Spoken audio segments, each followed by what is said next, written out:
everyone, it's Justin and welcome back to my YouTube channel. Today I've got a pumpkin shaker card to share with you that I created using some of my favorite new products from scrapbook.com. I'm using the nested pumpkin shape dies, the witch fox shape dies, and the brick stencil, which is in a 6x8 size. We're going to start by doing a little bit of ink blending, so I'm pulling out the A2 size pad of the Willow Lane paper pad, and I'm using the cement messy sort of background. I'm going to pull in my brick stencil, remove it from its packaging, of course, and we're going to use this to create sort of like a grungy wall feel on top of our pattern paper. When I'm using stencils that are not so delicate, this one is definitely an easier one to work with, I like to tack it down with just a little bit of my 1-inch mint tape. Mint tape does a fantastic job in holding my stencils in place when doing my ink blending, and usually no more than 2 pieces does the job.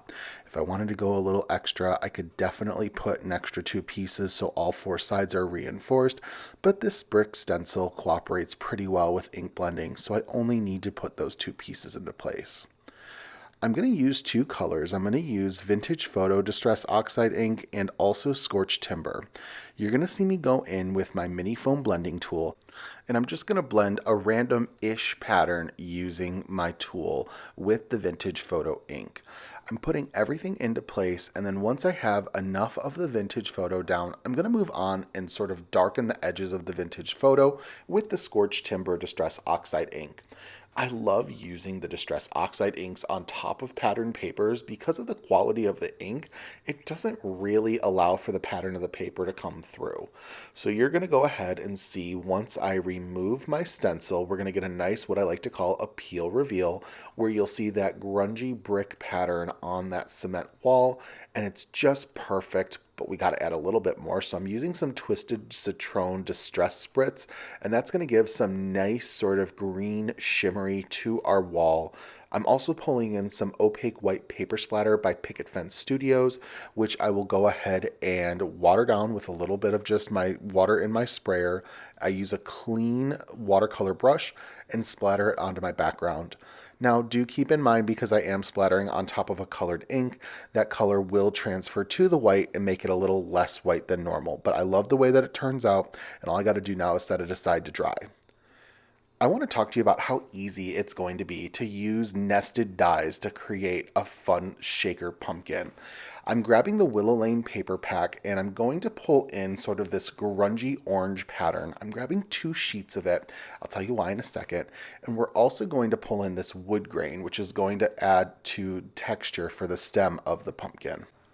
For the pumpkin, I am going to pull out 2 of the shape dies from the nested pumpkin. I'm going to use the 2nd largest and the 3rd largest dies to create my pumpkin base and my pumpkin shaker window.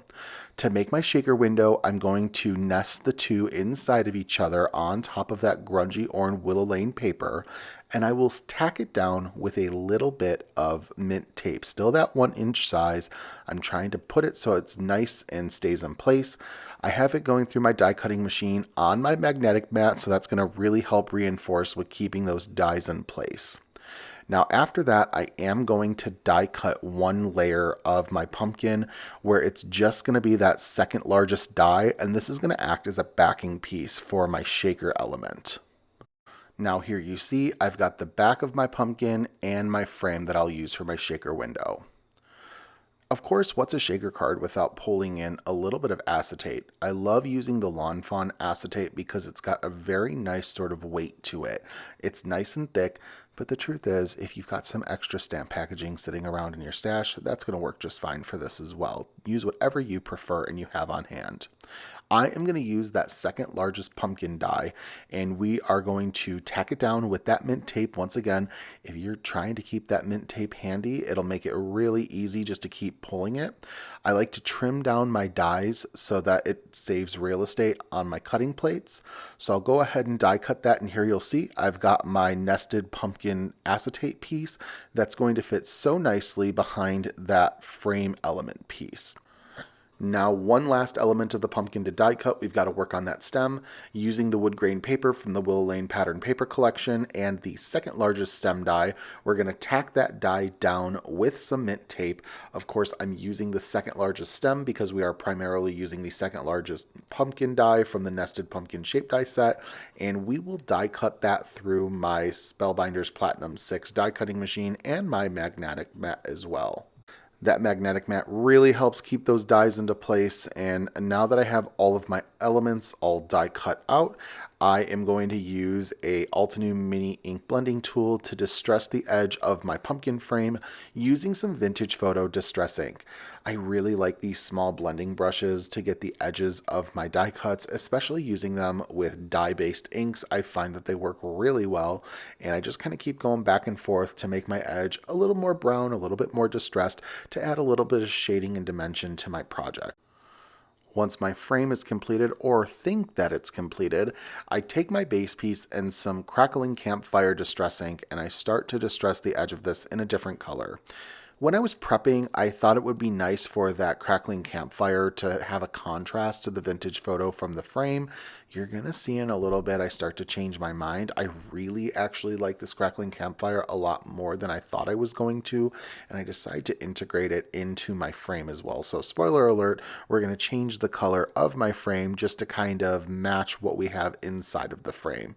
I love how that crackling campfire just kind of peeks through the areas that are exposed from the pumpkin frame, and I know I need a little bit more of that to add a little bit of color to my project. Crackling Campfire is such a well-utilized orange color in my stash. I love it both in the oxide and in just the regular distress, so I'm glad to see it getting some nice use with this Halloween autumnal theme project. Once I finish ink blending my frame, I decide that it is time to move on to assembling the whole shaker element. So I'm adding liquid adhesive with my Misty Precision glue press to the back of my pumpkin frame, and then I adhere my acetate window directly on top of it, trying to line it up as exactly as I can. No matter how many times I use the same die cut to put on top of each other, there's always going to be a little bit of overlap, but hey, that's just part of a handmade card, right? I use a large acrylic block to hold everything into place just for a couple seconds, and that really helps lock everything in. I take my little acetate window and I move it, and I now need to use a little bit of foam tape. This is the 3mm foam tape from scrapbook.com that comes in strips, and I'm actually going to double it up, which you can really easily do by taking 2 strips and just kind of folding them over onto themselves on the sticky side. So I take some nice sized chunks. I don't want them too big because then they're a little hard to navigate. I like to work with maybe 2 to 3 inch segments, and I start to shape everything with my little shaker window, and these foam strips are going to give room so my sequins can jiggle around nicely in that window, but also is going to help lock them into place as well so they're not going to fall out of the card. So I've got no gaps and making sure I have a nice cohesive pumpkin shape area. And of course, what's a shaker card without some pretty Halloween sequins? So I'm using some Haibu sequins from Picket Fence Studios that are new this month, and I'm just going to put them nicely inside of my pumpkin base piece for my shaker window. This mix has some really nice iridescent colors along with oranges and blacks, and I thought it's just going to play really nicely with all of the different colors that we have going on with our card already. Once all my sequins are nicely and in place on that base piece, I can remove the backing of the foam tape and then begin the process of placing it directly on top of the sequin portion of my project. I try lining it up, of course, as perfectly as I can, and once everything is nice and lined up, I press it into place, give it a nice shake to make sure no sequins fall off, and I'm super happy with the way that this turned out.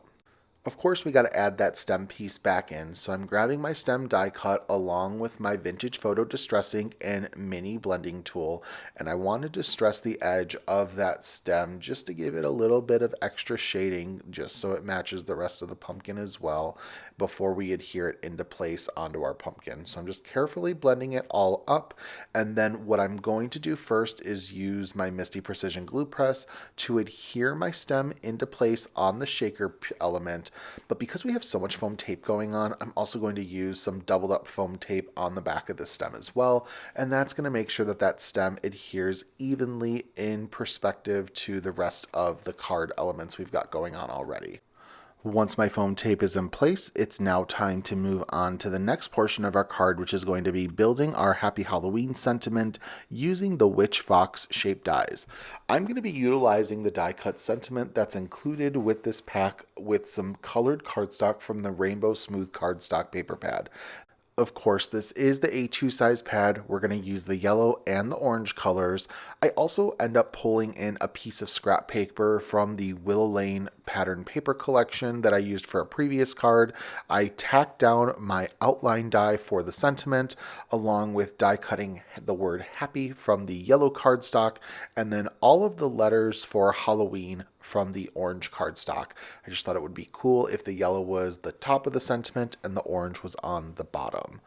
Once again, to save real estate on my cutting plates, I do trim my pieces so they fit nicely on one sort of pass through of my die cutting machine. And when I have that all completed, I put my elements ready to go for some adhesive. Using my Misty Precision Glue Press and a pair of my Scrapbook.com tweezers, I use the adhesive on the back of my happy sentiment, and then I am able to adhere it directly into place onto my sentiment outline piece. Now, if you look at the way that the example of this die cut for the sentiment is, you would actually want to put the Halloween words first so that the Y will overlap with one of the letters below. Because I went ahead and did it where I put happy down first, I don't have that overlap. Actually, the Halloween is going to overlap the Y from the happy. It's personal preference, whatever makes the most sense to you. I guess I'm just pointing out that I did it a little bit differently. It was not intentional. It was I noticed after the fact, but it looks just the same. Just know that the way that the back of the packaging is with the Witch Fox, it does show that the Y should go over top of one of the E's with Halloween. My die cut sentiment is all put into place, and I can start moving into assembling my card. So I add some adhesive to the back of my pumpkin base for my shaker element, and I remove the backing of the foam tape off of the stem. I wanted to get this as centered as I possibly could with my project, keeping in mind that I wanted the pumpkin body more so centered than I did the stem. So I'm pushing it nicely into place, and then I use foam tape on the back of my sentiment so that I'm going to be able to put my sentiment onto my acetate window and give it a little bit of extra dimension. This card is just loaded with foam tape, so all of these elements are just going to kind of pop really nicely. I don't know how well it's going to necessarily fit into an envelope, but hey, I love all the dimension. Just keep that in mind as you're getting ready to maybe put this in the mail to one of your friends. Extra postage is definitely going to be needed for a card like this. So I've got my elements all nicely put into place on my card, and I grab an A2 sized card base and use my Misty Precision Glue Press to go ahead and adhere everything for my panel onto the card base.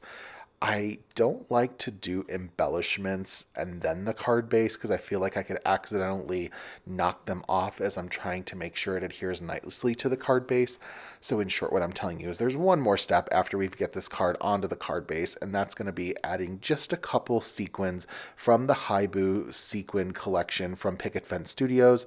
I'm just going to put a couple little dots onto my project, 3 in the upper left and 2 on the bottom right, and I'm going to choose a nice little assortment of sequins to put into place. My rule of thumb with using sequins is whenever possible, use different sizes and different colors so that it doesn't look too repetitive. So you're seeing right now I'm grabbing a black, a orange, a yellow one, and then I grab a couple more to put in the bottom. I try my best as well to work in odd numbers because that tends to add interest with cards, but hey, you do you. I know sometimes people can stress over where to put sequins, but at the end of the day, I'm sure it's going to look fantastic. And just like I said, fantastic pumpkin, everything, all the fall feels. And we've got a beautiful little shaker card to send off to a loved one to make sure that their October is extra spooky and extra special. Thank you all so very much for stopping by my YouTube channel today for a little bit of autumnal inspiration. Don't forget to like and subscribe, and I will see you very soon on the next video. Thank you guys so much. Have a great day. Goodbye.